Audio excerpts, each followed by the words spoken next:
Ya, Bapak Muhaisin ya, Pejaringan Jakarta Utara. Ini barang Bapak nih. X18 ya Pak ya. Nah, seperti ini.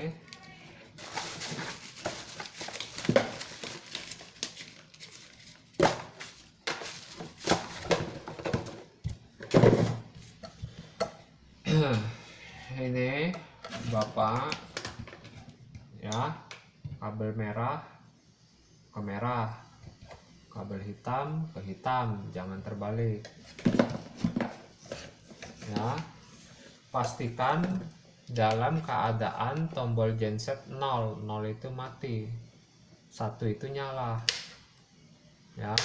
Tombol power yang kecil ini tombol power, 0 itu mati, 1 itu nyala ya. Pastikan kedua tombol ini dalam keadaan kondisi 0 itu mati karena posisi PLN sedang hidup ya. Kalau PLN sedang hidup, Bapak posisi tombol ini 1 atau nyala, Bapak colok ke stop kontak, unitnya rusak ya. Nah, terus jepit hitam ke negatif aki, jepit merah ke positif aki, jepit hitam ke negatif aki, jangan terbalik ya. Terus ini ada tanda sebuah lubang nih, tanda untuk besi ini ya. Tanda yang ini, lubang ini buat besi ini untuk dimasukkan ke dalam lubang stop kontak yang ada setrumnya. Bapak cek pakai tes pen. Oh, ini lubang yang bawah nih, tiap rumah beda-beda. Lubang bawah ada setrumnya, besi ini masukin ke dalam lubang yang bawah yang ada setrumnya. Pastikan harus dalam keadaan 0 ya Pak, mati. Pastikan itu, diperhatikan. Colok. Nah, saat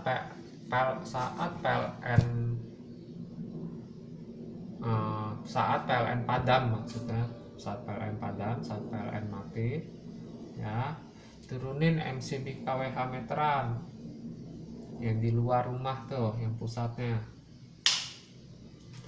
Lalu nyalakan tombol power, satu itu nyala. Diamkan paling sedikit 5 detik. Diamkan biar di dalamnya ini ngeproses. Lalu tekan tombol 1, tombol genset 1 itu nyala. Nah, seperti itu. Dia kalau bebannya makin besar, makin ada beban, kipasnya baru nyala. Kalau bebannya ringan atau nggak ada bebannya sedikit, kipasnya belum muter.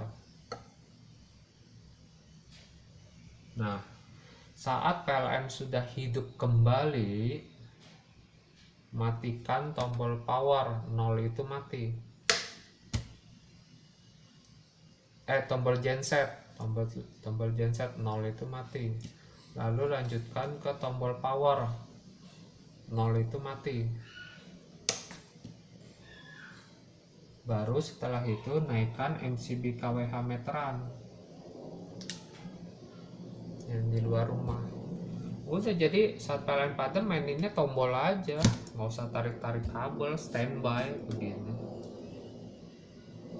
Bapak nanti pakainya chargeran aki yang otomatis Pak. Jadi kalau misalkan itu mati sendiri kalau aki sudah penuh, Bapak beli chargerannya yang otomatis. Nah, posisi PLN sedang hidup seperti ini, soket ini bukan tempat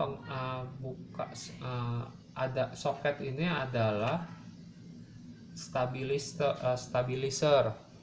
soft start, slow start, anti jeblek. Nah, jadi bukan seperti inverter pada umumnya. inverter biasa pada umumnya. Kalau PLN padam, listrik padam, ngambil setrumnya dari sini. Saat PLN padam, listrik padam, ini nggak berfungsi karena ini adalah stabilizer. Saat PLN hidup, ini berfungsi sebagai stabilizer, sebagai soft start, anti jeglek atau soft start. Nah, jadi stabilizer. Deskripsi produknya dibaca lagi ya Pak yang cermat, videonya juga ditonton hingga habis. Nah, jadi ukurannya berapa tertera. Mungkin Bapak pernah dengar yang namanya inverter merek Soer apa Soer ya bacanya ya, tulisannya SOUER. Nah, tulisannya kayak gitu, itu Soer, inverter terbaik, inverter nomor 1. Kenapa saya bilang itu inverter nomor 1?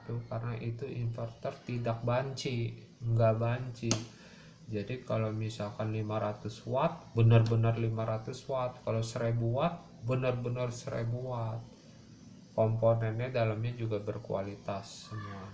Nah, asal Bapak tahu, Soer sama ini satu pabrik. Jadi misalkan ada pengusaha mau bikin inverter, dia minta bikinin pabrik tuh, minta bikinin pabrik di Cina, ya kan. Nah, ini juga kita minta bikinin pabrik, minta bikinin ke pabrik di mana pabrik itu juga membuat produksi inverter merek Soer. Makanya mesinnya sama kayak Soer ya bacanya, Soer ya. Cuman kenapa kita nggak labelin untuk menekan, menghemat cost? Kalau dilabelin seperti Soer kan dilabelin, dibikin merek namanya Soer, makanya harganya lumayan. Soer itu kita lebih murah dari Soer, walaupun dalamannya sama kayak Soer, satu pabrik kok, tapi kita nggak labelin supaya nggak mengurangi biaya cukai, pajak segala macam, mengurangi, bukan yang nggak ada pajak, semua pasti ada pajak, ada biaya cukai, tapi mengurangi. Yang ada label apa nggak ada label itu biaya kosnya beda. Nah, seperti itu Pak. Cuman Soer itu inverter biasa yang pada umumnya. Kalau listrik mati, PLN padam, ngambil listriknya dari sini. Tapi kalau kita enggak, kita ke seluruh jaringan rumah. Soket ini untuk stabilizer, soft start atau slow start, bedanya kita di situ sama Soer. Ini 500 watt power peak, 250 watt continuous, full ya, murni seperti Soer, makanya harganya mahal Soer. Kalau inverter yang lainnya tuh merek-merek yang nggak jelas lah gitu, itu continuousnya 1000 watt, power peaknya 2000 watt. Coba Bapak cek, itu 1000 watt paling 200 watt continuousnya atau 300 watt banci. Power peaknya 2000 watt paling power peaknya 700 watt atau 500 watt, bisa lebih dari separohnya. Nah, seperti itu Pak. Oh ya, nah jadi ya nanti sebelum emang kita sebelum kirim kita selalu tes running, bukan hanya tes nyala saja. Oke, itu saja dari IPS Indonesia.